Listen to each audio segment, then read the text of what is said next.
What is going on, Diesel Nation? We're excited to have you guys with us today on the Diesel Podcast. Today I'm going to be chatting with Jordan. He's the owner of Dirty Diesel Customs in Canada. We're going to be chatting about his shop, how he's grown his shop from, working on trucks, relocating, getting into e-commerce, some builds he's working on, and some really cool things that they have planned for this year, and also chat with him about 2022 Powerstrokes. We've seen that really cool information that Edge posted last week with comparing the new trucks dynoing a Powerstroke Cummins Duramax and how much more power the Powerstroke made. So we're going to ask them about that. They've got a really cool test of their own planned, and it's going to be an interesting conversation. Before we get to it, though, I want to encourage you guys, make sure and head on over to our Discord. You're going to see a link down below for that. It's completely free to join. It's a great place if you're a Diesel Podcast fan.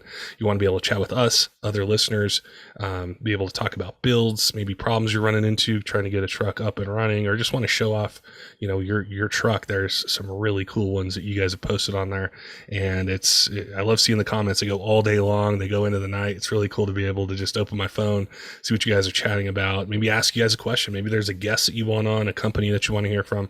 So it's completely free to join. It's an awesome place. You'll find the link down below. Open up the app. I want to see you guys over there. Also, if you're looking for a way to support the podcast, we also have a Patreon link down below. So it's a cool way to be able to get more out of the podcast than just listening on your phone or watching on YouTube. There's information that we have, ways you can be involved in the podcast if you want to be an executive producer, tons of different things. So you'll find that link down below. Helps us grow and helps us continue to be able to bring you guys one-of-a-kind content and be able to deliver it in a way, whether you're a shop owner, whether you're a truck enthusiast, whether you want to hear about racing, restorations, any of that stuff. So we love to talk about everything in diesel, not just a particular part of it. And things like Patreon, Discord, your guys' feedback and support helps us do that. All right, let's get to today's episode with Jordan and talking about diesel trucks, racing, what's going on in 2022, how he grew his company, and some really cool things. Jordan, welcome to the Diesel Podcast. I'm excited to be able to connect with you today and chat about Cummins, Duramax, Powerstroke trucks and learn more about what you guys are doing there at the shop. So welcome to the podcast. Awesome. Thanks for having me on here. Excited. Yeah, it's always great chatting with diesel shop owners, guys that own companies, because you guys see everything from what truck owners are asking for, what they want to do to their trucks, and then also what manufacturers are offering. And I wanted to learn more about Dirty Diesel Customs and where you guys are located, and what you guys are working on or what people are asking you guys for. Yeah, for sure. We're up in Canada. We're in West Kelowna, BC, so we're kind of we're close to the coast and close to the border at the same time. So we're built up here. We've got 10,000 square feet. We've got a decent sized shop with we've got 5 bays and a full dyno, engine building room. We've got a full manufacturing bay now for making kits in-house here. We're making all sorts of new parts, and we've got a warehouse for shipping out all our e-commerce stuff. That side of our business has grown really big, and that's where we focus a lot of energy now. And we're in a beautiful valley here. That's a little piece of paradise in Canada. It's not igloos and cold all the time. We've got it pretty good. So. Yeah. I've heard that area is really beautiful. There's a lot of diesel trucks there. I know there's a lot of diesel fans that are in Canada, and I can see, sometimes I'll look at where our listeners coming from, and I see a lot of them from Canada, and it's so cool to be able to know what you guys can do up there with trucks that maybe down here we can't do. And it's kind of cool to see these platforms keep going in a direction and just see the potential that they have. Yeah, we're kind of in a gray area in Canada, so we get away with a few things that you guys might not in the States. The industry has been, it's keeping going up here. It's the same mentality as it was down there, 5 years ago. So there is a big following. The West Coast is pretty big. There's lots of guys on the East Coast too. That's where the majority of the population is. But West Coast is still pretty, blue collar, and there's lots of diesel trucks around. I mean, I was nervous. We moved the shop here from Alberta, from another province, and I was a little nervous because you don't see as many of them on the road. Like, it's not work town like it is out there, but there's a ton of trucks around. They come out of the woodwork, and tons of nice builds and fun stuff around here. Now, when you were looking at building products in-house, how did that come about? Was it people asking you for certain things that you didn't see in the marketplace, or was it maybe the supply of things you just couldn't get and you needed them? But what went into that decision?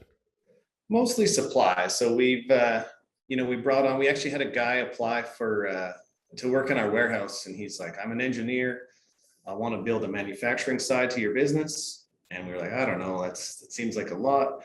But it's like, hey, you know what? We should do it. We're growing. Like, let's get to that stage. So I kind of said, I would take it there, but it's going to be your baby. I don't want to have to deal with it. I got enough on my plate with the online store and with managing a web team. So it's your baby, but you can run with it. And so yeah, we started building kits that were getting hard to get. I mean, we used to be able to get a lot of stuff from the US that we can't get anymore.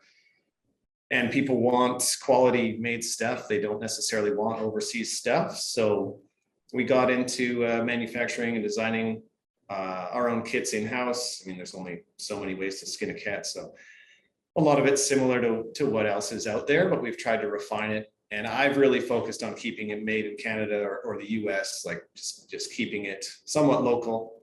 And I've got a big mental block about bringing stuff in from overseas. So I've always tried to keep stuff made locally and kind of give back to the, not so much give back, but keep the industry going in Canada and in the United States versus overseas. So at first we started building all these kits, like CAD drawing them, sending them out, getting other companies to mill plates and, do all that machining stuff. And then we made the decision to bring on a CNC in-house. So we bought a Haas VF5, brought it up from the US and got that going. So it's a fairly big mill, 4-axis mill. So we're really focusing on making everything we can. We do mostly aluminum stuff in-house. We cut a bit of stainless. We can cut everything, but we focus on the aluminum stuff for now. Yeah, we've got lots of stuff in the works. I really want to push to cut some wheels out of that thing. There's the sky's the limit. It's big enough to cut anything we want to cut. So it's pretty cool. It's fun to have it in-house. I love coming in the morning and that thing's already running. And, when we lock it up at night, that thing's still making parts. It's a real cool feeling to branch off into that manufacturing side. Yeah, for sure. And it's something, where when these guys are looking at spending a lot of money on either their older truck or they just bought a brand new one or a newer one, is we want to make sure we put quality stuff on it. And especially when it comes to hard parts on a truck, we all gravitate towards we want something from North America, and Yeah. it's just there's just that quality, and also being able to support the people that ultimately support us, whether you have a shop, a manufacturing facility, a website, anything like that. We want to keep the profits and the jobs here. Yeah, exactly. I mean, I feel like 10 years ago, it was quite different. There was a lot of overseas stuff coming in and a lot of it failed. It's leaking. I mean, you don't want to have parts on your truck and then in 3 months you're dealing with coolant leaks or exhaust leaks, right? So yeah, it's been I've always pushed it. We've always promoted it. I mean, back when we were purchasing, we always looked to purchase parts that were made in the US or made in Canada.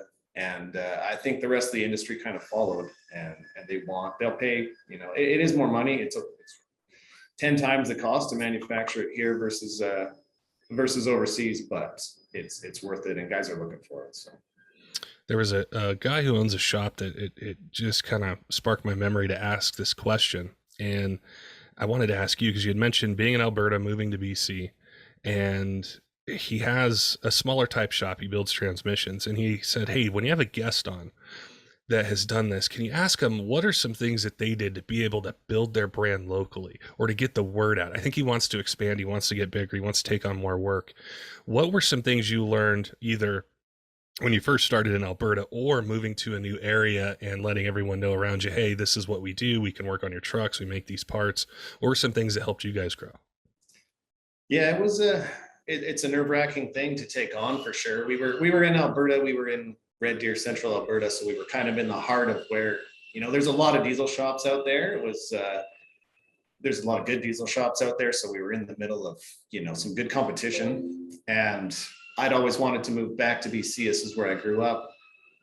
And I learned a few things from being in business for, I think I was out there 4 years. I had the shop out there before we moved here. And, it was like, hey, I'm going to be on the highway. We're going to get some frontage where people are going to see us. It was a big pill to swallow. It's obviously, double the money to rent a shop that's right on the highway, but we got some good exposure. We really pushed into like Facebook groups to kind of let people know, okay, we're moving here. This is where we're at now. But it did take some time. I was able to sell my building that I owned out there, so I had enough money to kind of float me through for a little while of not bringing anything in. But yeah, it was just me and my mom for a while hanging out at the shop. We rented we had a 3,000 square foot shop, and she was helping me up front answer the phones, and we had a new phone number.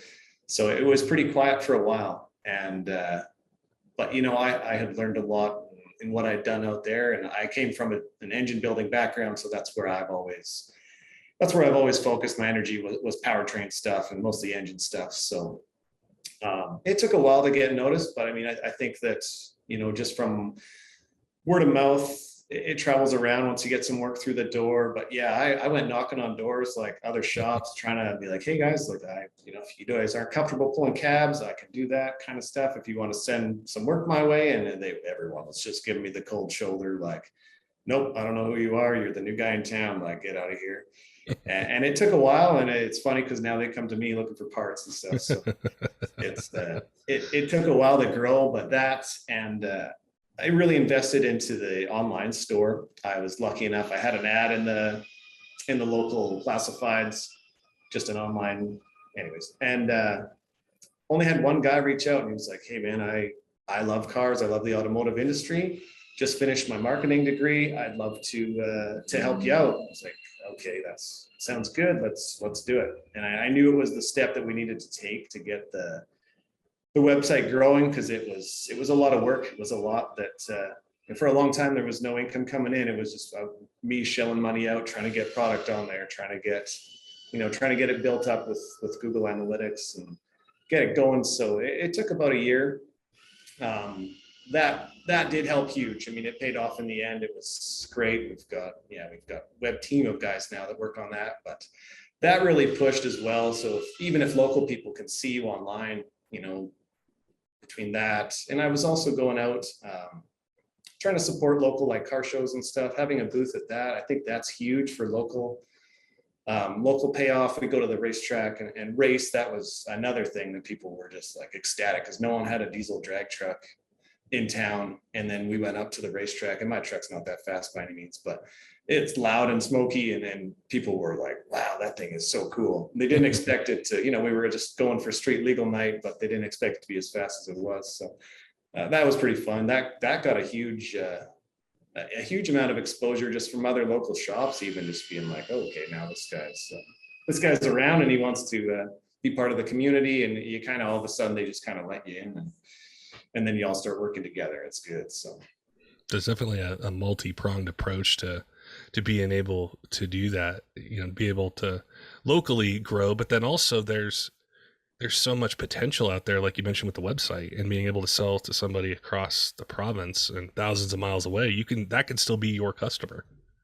Yeah, exactly. It makes the reach humongous. Like, it goes from just a local brand to a national brand, and that's it's a cool feeling. It's cool to be out there all over Canada for sure, and the United States too. We're getting some exposure down that way, and lots of times people will call, be like, oh, I saw somebody shouted you out on YouTube or whatever. I heard your name from a buddy of mine, and that's cool to grow that way. And it's hard to market that way, because the radio ads will come in, and local guys are like, hey, you need to market on the radio. This is how you're going to get local reach. And I'm like, now we're at the point where, like, I don't want any local reach anymore. I want to get out to the whole nation. I want to like spread that into a nationwide advertising campaign. So it definitely changes going from a local shop to an online store, as far as like who you're trying to reach for your target audience. That's the part that's always really interested me a lot when I hear from shop owners, and they either ask like the question I did before about how to grow locally, but it's when you take that to a national stage that I get fascinated with the different techniques and the different ways that other companies have done it, how they grew like that. And that's always something that's excited me about e-commerce and about platforms that are national is your customer base can be all over an entire nation. And why don't you want to grab that? Why don't you want to reach those people? They can still place orders. You can still ship them, just like a local person walking in and buying a part from you, and you hand it over the counter to them.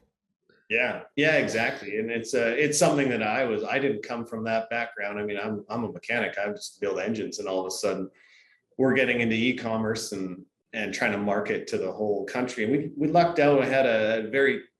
I lucked out with my web guy. There's no way to put it. He was very smart, and he knew what Google was looking for. We don't pay a lot in marketing, and we've got an organic website that pushes sales organically, which is cool. So we don't need a lot of that, but it takes a long time to get there. And to grow organically is, it's a little bit painful. Anybody can, shell out thousands of dollars into Google AdWords, and yeah, you'll get business from it, but is it worth the thousands of dollars you're shelling out in ads? So it's definitely a different game. It's something that, I feel like every shop wants to get into e-commerce.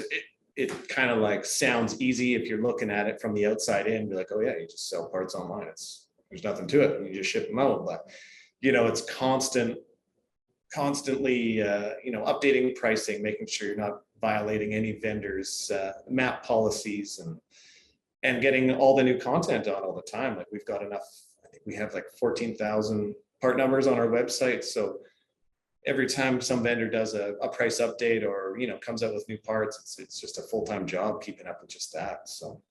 And it's also a whole different set of competitors that you have too, because there's those big companies that's all they do, and they've been doing it a long time. So it's a kind of a different thing to try to challenge yourself and your team with, is how to be competitive, how to stay on top of the information, especially from what I've heard over the last 6 months. Is there's lots of price changes, there's lots of part number updates, and just being able to stay on top of that. Yeah, I don't know what the excuse is, whether it's COVID or not. It seems to be the excuse for everything, but yeah, prices have just been skyrocketing lately. Like, exhaust kits that we sold a couple of years ago for $700, they're like $1,200 now for the, and that's only over the span of really like 6 months. Things have just gone through the roof, and supply chain issues. Everybody's in the same boat. We deal with a ton of big manufacturers that you've had here on the show, and everybody's in the same boat, just fighting to get parts right now. So. You had mentioned before the podcast, we were chatting a little bit, and you talked about a 22 Powerstroke, and I was reminded of a post that Edge did recently where they had dyno'd 3 brand new trucks, and the 6.7 Powerstroke made a ton more power. And I'm sure you've got had all the new trucks in the shop, you've driven them, worked on them, everything. What have you noticed with the new 6.7 Powerstroke as it compares to the Duramax and the Cummins? Yeah, I picked one up about 3 or 4 months ago. I really haven't driven it a whole lot, but I did put enough miles on it to get a feel for it. I've got my daily's an 18 Powerstroke compound turbo. It goes pretty good, and getting into that 22, it's impressive. Like, it's the 10-speed transmission. It's kind of what I was chalking it up to. Is wow, this thing is very peppy and feels very nice. And yeah, we drive everything through the shop. The 5th gen Cummins and the brand new Duramaxes, and they're all nice trucks. I've definitely had more seat time in the Cummins and the Powerstroke than anything else, but it's very impressive how it goes. And we've got a dyno here, so we've been very curious. We're going to pull it in a day or two here and strap it down and see what it'll really do, because I'm curious for my own knowledge, just to know what it actually puts to the ground, because that's pretty wild if they're advertised at 450 or whatever they are, and they're putting down that kind of numbers at the wheels.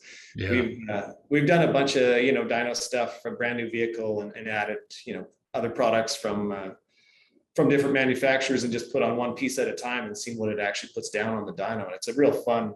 It's super fun to just don't even unstrap it. We just throw on an intake and see what it'll put out, and some real world numbers of what it's actually doing. So yeah, I'm super pumped. We're going to get that thing strapped down and see what it'll do. I'm curious. So. It's so crazy to see the power, that they make. And just, I've always heard, I've never owned a 6.7 Powerstroke, but anyone that I've talked to that's had one, they love the response on the trucks that had the 6R140. They love it with the 10 speed. They talk about how well it tows. And it's just really cool to see. It's kind of like the horsepower torque wars that, have always kind of gone on the gas side, but on the diesel side, and they're doing it with these emission systems, that are on, which I think what Edge did, they were all 100% stock. Didn't have anything on them.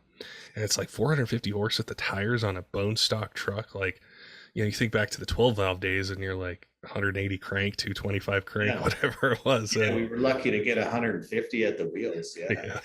Yeah, the industry has gone insane. And I mean, the emission systems are working like pretty good now.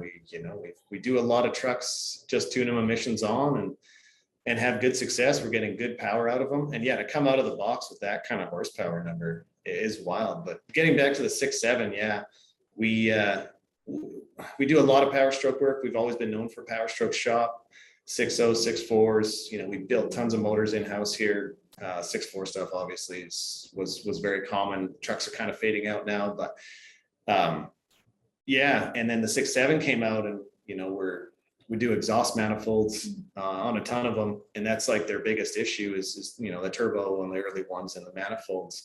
But other than that, they've been stout. I mean, I threw a Fleece Cheetah and a pusher compound kit on my 18, and it's just stock fuel, stock trans, and it just keeps taking it. I mean, can barely hit 1,000 degrees EGTs when I'm towing, and it's dyno'd over, around 600 horse at the wheels on a tow tune. So, and it just keeps taking it. We don't see them come in for repairs. The trannies are holding up, the engines are holding up. You see the odd fluke thing, but overall, I know Ford really nailed it with that power plant for sure. I was never really a Ford guy, and I mean, I admit that, but the one that really grabbed my attention, and I still think it's the best visually appealing version, is the 08 to 10s. I don't know what it was about that body style, but I've always loved it.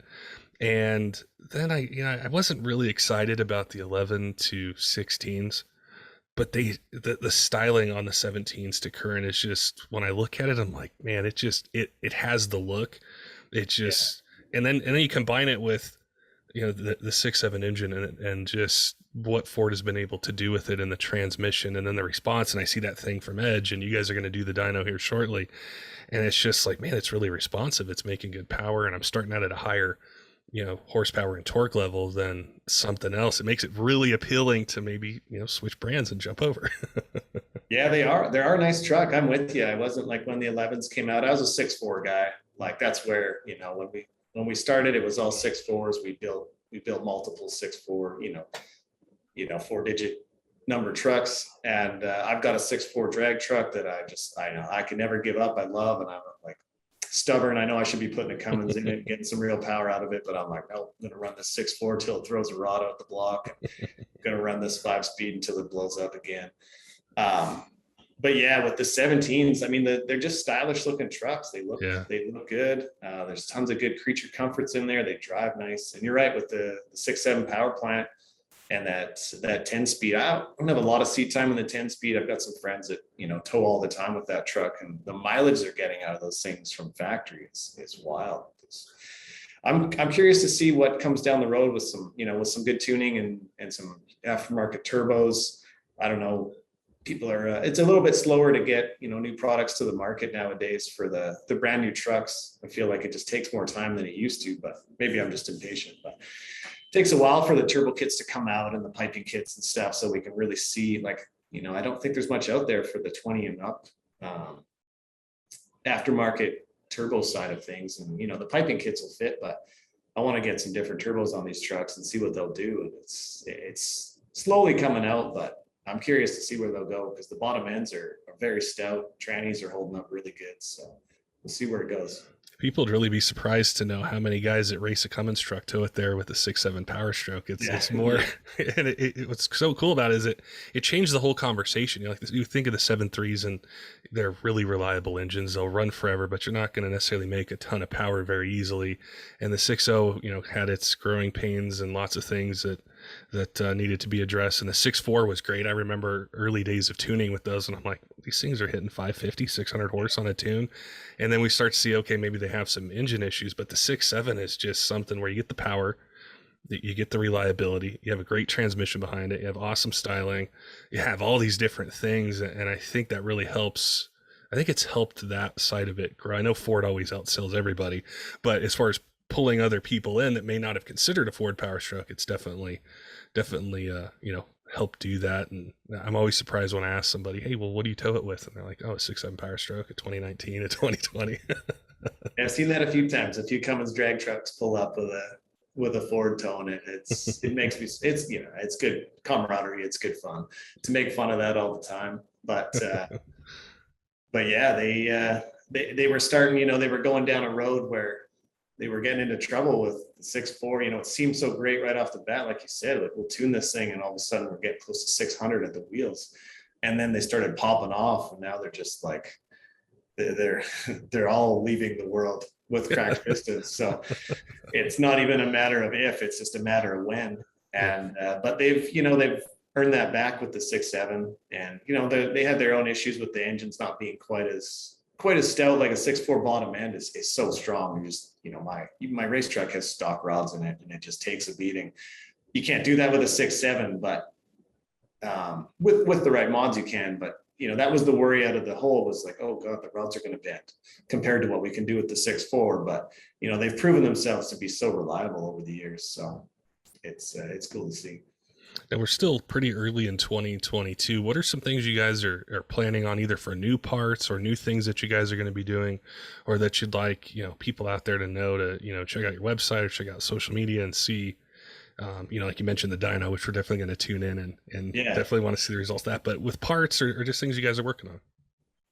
Yeah, so we purchased this 22 F350. We're the only dealer for any level lift in Canada. I'm not sure if you're familiar with them, but I'm sure you've seen the odd one online go up and down. So we've done a handful of those trucks already. So we're going to build this truck with the any level and work with American Force wheels on it, and build a show truck, which is going to be pretty cool. I'm excited to cruise that around. We're always coming out with some new products. We're really pushing. We're trying to get a little bit into make a few wheels in our new mill, which is exciting. It might be just some prototype stuff, but either way, I'm super excited for that. I think just to cut wheels in a mill would be exciting. And yeah, other than that, we're just going to keep coming to market with some new designs of our own. You can check them out. Our website's dirtydieselcustoms.com. Instagram, Facebook's just Dirty Diesel Customs. Check it out. We're always, posting up some new stuff as it comes out. We've got lots of swag and lots of merch. It's been really big for us too, which is fun. It's fun to see all around town. And every time we go to an event, we see lots of our merch out there, which is super cool.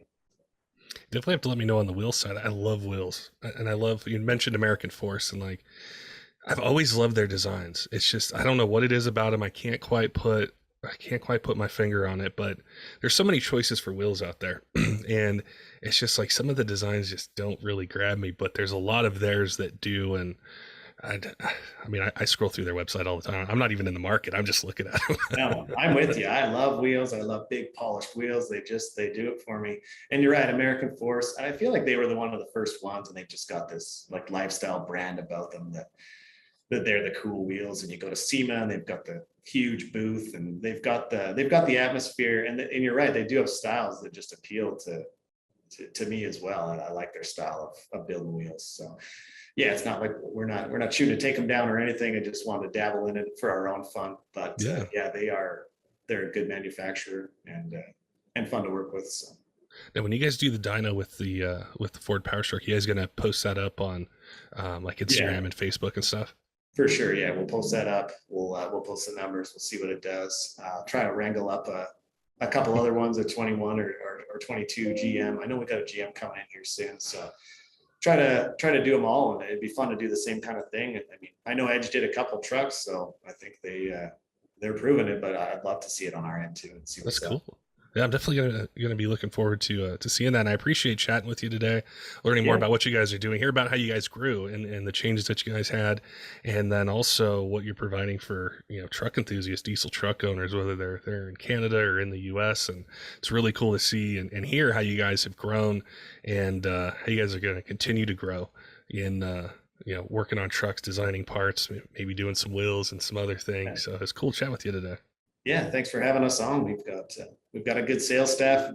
Super picky who gets hired on for sales. So if anyone has questions about truck builds or wants to talk about truck builds, we've got lots of people answering the phones spend all day just talking about trucks and what we can get for your horsepower goal or whatever. So don't forget, diesel fans, make sure and head on over to our Discord. You'll find the link down below for that. I want to see you guys over there, see your truck, see what you guys are working on. There's so many cool things with P-pump conversions, lifting a truck, restoring one, doing an engine swap. You guys are working on some cool stuff out there.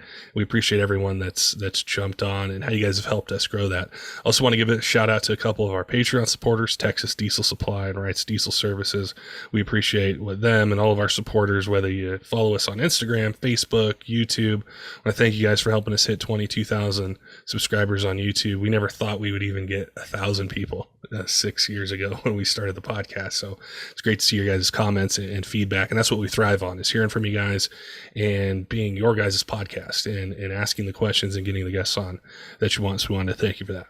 Until next time, keep the shiny side up.